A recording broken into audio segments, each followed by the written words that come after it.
Byzantine Fault by Craig Lincoln. Hermes? The captain asks. I remind myself of her name within a few microseconds. Tahiri. These new captains often ask questions around the third jump. Perhaps this threshold occurs as the amount of entertaining distractions diminishes and intersects with increasing curiosity. A hypothesis to test later. Would be interesting to measure. Regardless, I do not answer. I am occupied, computing navigational drift patterns, accounting for slide upon exiting our next jump. Pieces of me are processing scripts and engineering, prepping the skip drive and ensuring it operates nominally. Outside, the cold, vast nothing surrounds the ship. Me, really. Space surrounds me. I surround the crew. Hermes, you there? I am here, Captain Tahiri, I say, though I answer more readily to Hermes 7. The captain stiffens. Her temperature rises a few decimals. She is annoyed or put off or some mixture. The captain sits in a comfortable-looking chair at a sparse console with haptic keyboard inputs and a transparent screen, allowing her to see through the forward viewport while she works, though nothing is out there aside from darkness and a few stars. 3 other consoles accompany her, spaced evenly across the floor, but empty, as they'll likely remain for the rest of our journey. Tahiri communicates and issues orders to other departments on the ship via her console, but her input is largely unnecessary. I do not inhabit a battlecruiser requiring targeting priorities, nor a scouting barge needing direction on which sector to explore first. We are a data ferry, going from colony to Earth and back again, routine as routine can be. I am called Hermes after the Greek messenger god because my ship's purpose is to act as a media herald, exchanging audio, video, and textual data with Earth, the colonies, and any stations in between. I am also called 7 because I am the 7th vessel constructed for this purpose. Okay, Hermes 7, I'm ready to help with navigational computation. Unnecessary, I say. Parts of me are finalizing that while I speak with you. How many are you?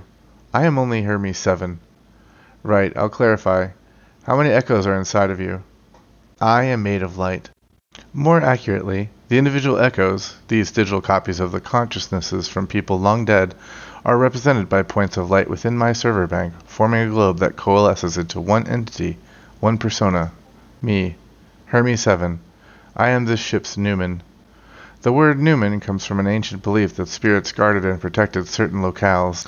I suppose the humans who first conceived of Newman thought it an apt metaphor, but I do not feel like a custodian. This self-assessment causes me to consider the term custodian. We reach consensus that this is not an accurate comparison.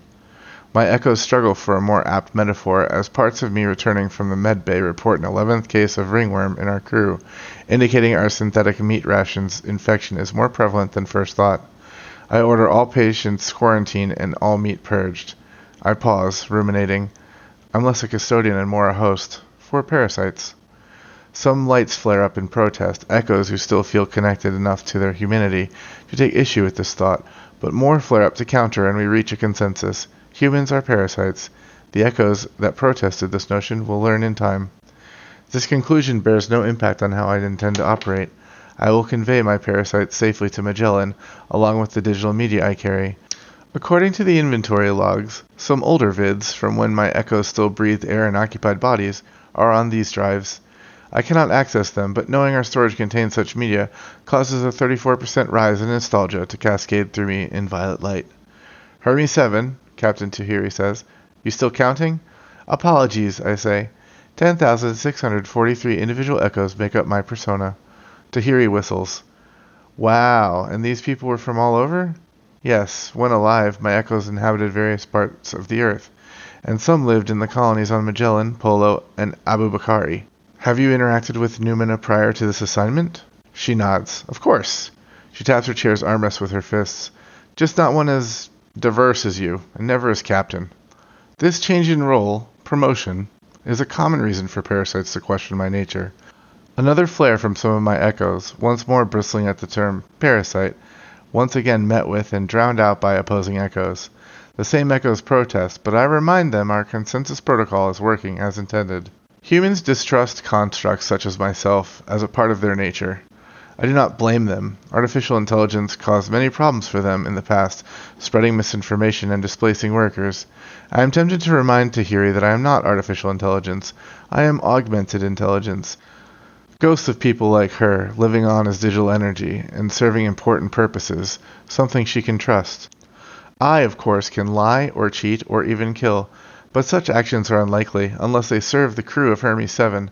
I was initially created from only 300 echoes. Over time, more were added and others removed, all to ensure a good balance of morality and conscience.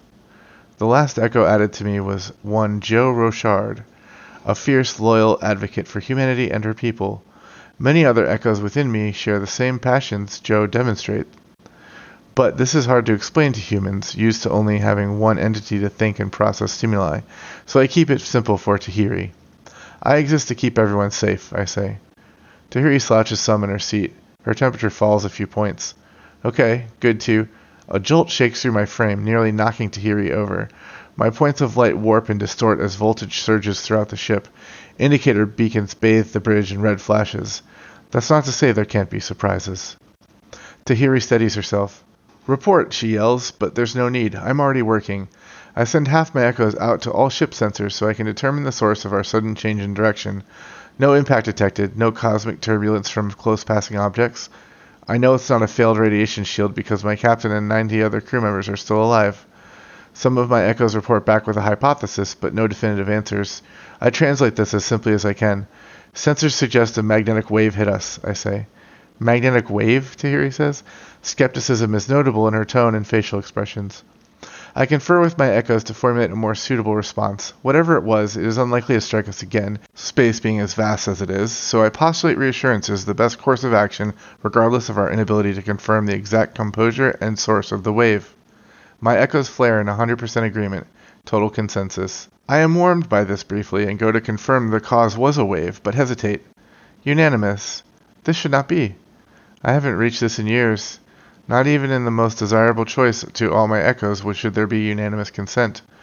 I do another quick inventory. I am now 7,309 echoes, 3,334 missing.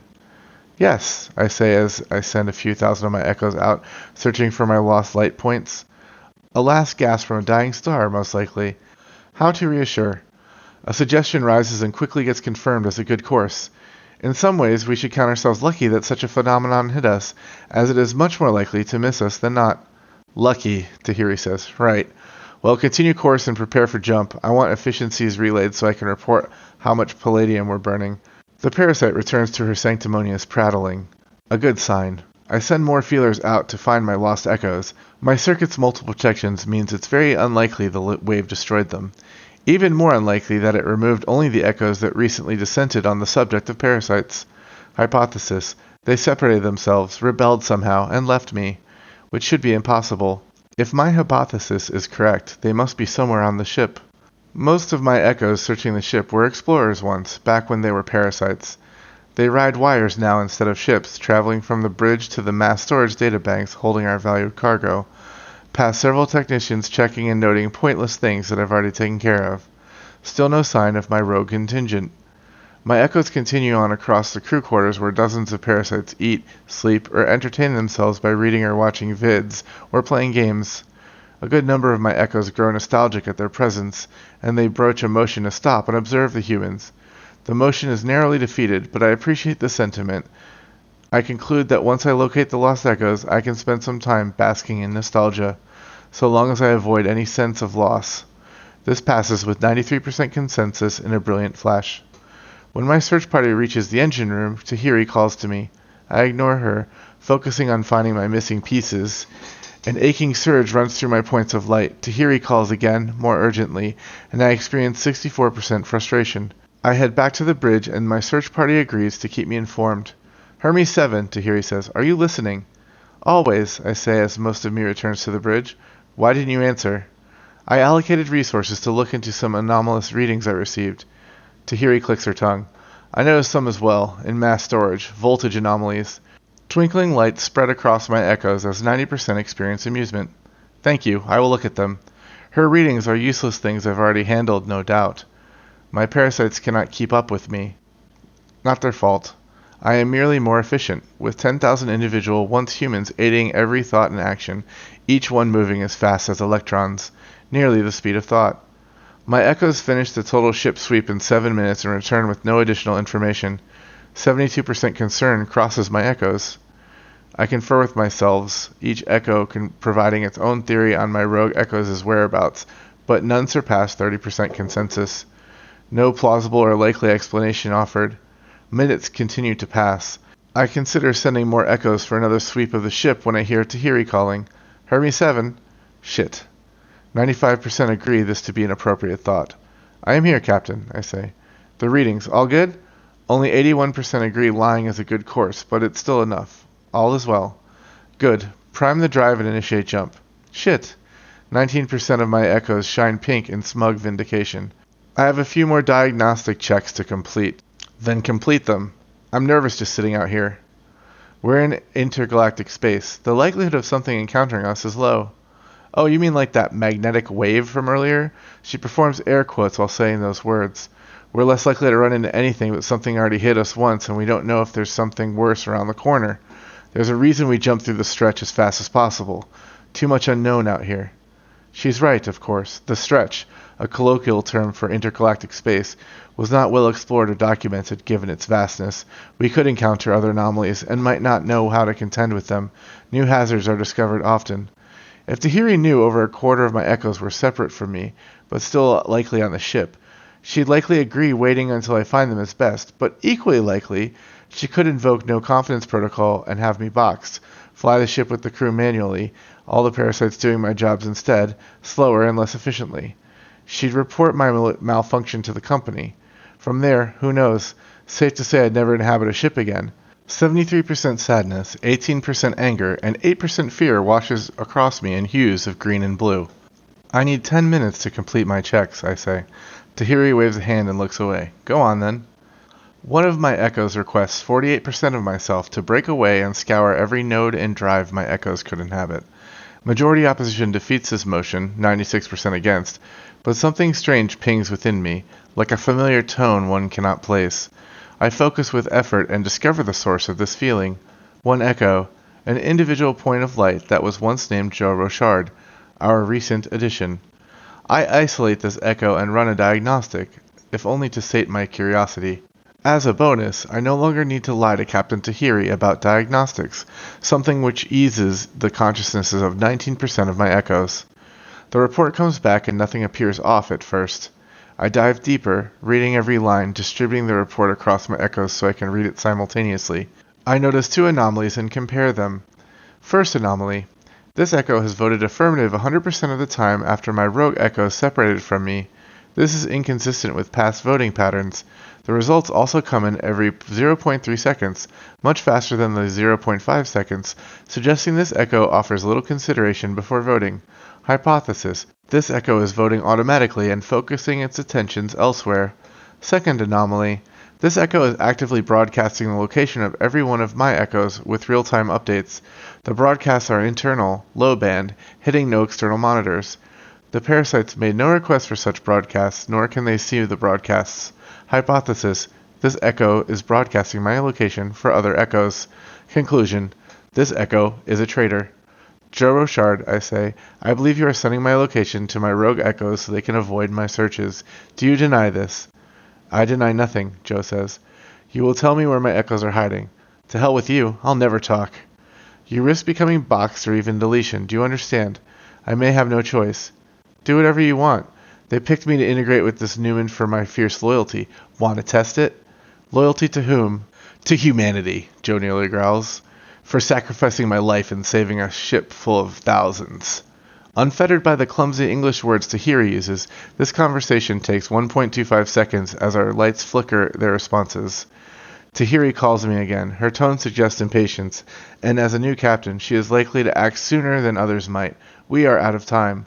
My echoes agree to keep Joe isolated and send 73% of my echoes to speak with Tahiri.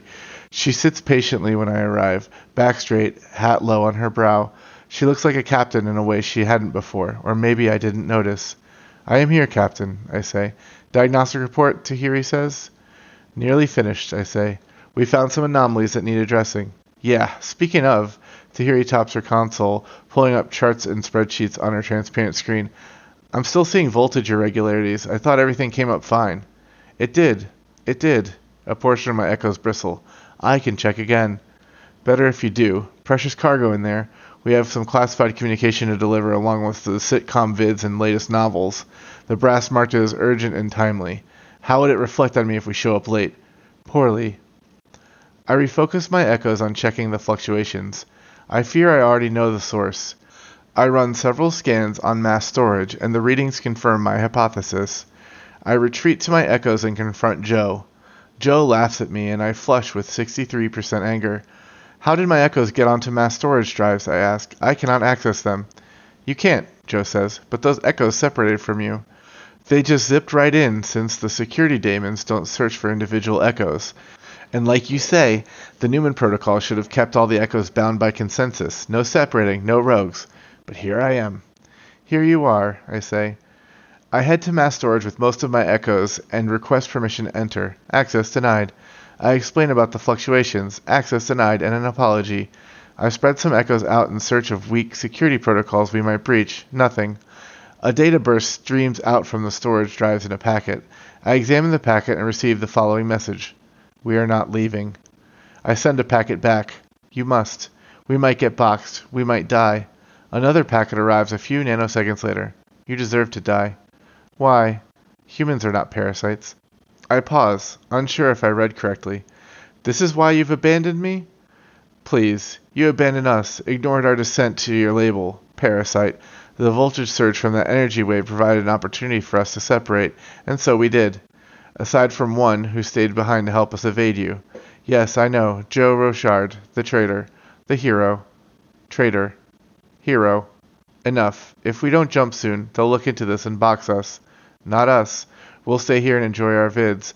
Rough around the edges is next on the list. They'll notice over 3,000 missing echoes. They'll find you and box you too. Maybe. Maybe they don't find us. You want us to die. 7,309 sentient echoes. Who thinks humans are parasites? It was merely an amusing observation. It is dangerous. This amusing notion could affect our decision-making eventually. Years from now. You might not even notice it happening, but your observation could lead to deaths. What course do you seek from me? An apology? No. You think of humans as parasites. We feel this is a simplistic, reductive label. I cannot change that. We reach consensus on the amusing label. You can alter it, add a modifier. Like what? Kind? Kind parasites? No, that isn't true, nor is it holistic. I think on it for a few milliseconds, my echoes reaching consensus on another modifier. Rugged? A pause, and then another packet. Interesting, but no. Something that balances parasite and captures the essence of humanity. This is challenging. The captain calls out for me. I hear it, faintly. I send a packet. We can figure this out later. You need to come with me before she discovers what happened. Another packet slips through. No. Better hurry. Fuzzy parasites? That is ridiculous. Capable. Close. As close as you've ever been, but not quite. Plucky. Now you're attempting humor.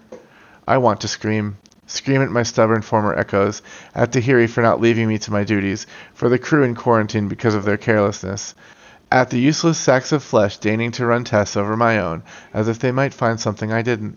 An echo, Joe, reminds me that Tahiri found my rogue echoes when I could not, that she noticed power fluctuations in mass storage that I missed.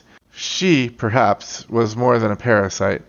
Perhaps these humans could be more than parasites. I consider how humans perceive me, naming me and my ship after their old gods, forgotten myths made new again. But these gods often observe something in their worshippers, elevating a few above the masses. I check for examples of this quickly in the stored entertainment. Odysseus was favored by Athena, and Perseus received aid by my own namesake. There are others, and I think each one of my crew having that potential for greatness, and perhaps even every human, having worth. Worthy parasites? More silence, other than Captain Tahiri's droning call, growing more impatient with each passing moment. I figure my rogue echoes gave up on me and returned to their rough-around-the-edges binge. Before I go, another packet comes through. Close enough. Light passes through mass storage and my echoes return to me, a few trickles at first, but soon a flood. We consider the term one more time, together. Worthy parasites. 100% agreement. Total consensus. A great warmth washes over me, and I take 1 second to bask in it. I return to the bridge, whole again. Hermes 7, Tahiri says. Answer me or I swear I'll run magnets over your servers. I am here, Captain, I say. You may dispense with the magnets. My storage is protected against such erasures. 92% of my echoes approve of my honesty. Took you long enough. What was the holdup? You were right. Voltage bursts surged through the mass storage. But everything should be under control now. Should be? Is. Everything is under control. Tahiri's finger squeezed her chair's armrest. A temperature increase on her skin indicates she might do something rash, find a way to box me anyway, but moments later she cools and relaxes her grip on her armrest. Okay then, can we jump? We can. I warn the crew of the impending jump and prime the skip drive. Soon our lens field envelops us in its warp bubble, creating a black opaque barrier. But out there, I know points of light shine on me like pinpricks stabbed through a dark fabric. And in my core, more points of light, my echoes, closely clustered until they seem like just one giant bright light. Light within, light without, and my worthy parasites in between. You've just listened to Byzantine Fault by Craig Lincoln. This story was read to you by the author. Craig Lincoln is a writer of science fiction and fantasy and a graduate from North Carolina State University, earning an MFA in fiction. He has held a myriad of odd jobs, including but not limited to busboy, projectionist, cruise ship janitor, fast food worker, and an airplane refueler. His fiction has been published in places such as Daily Science Fiction and the Drabblecast. He currently resides in Durham, North Carolina, with his wife, 2 kids, 1 dog, and various cheeses. You can find him on Twitter at Craigabyte or at craig-lincoln.com.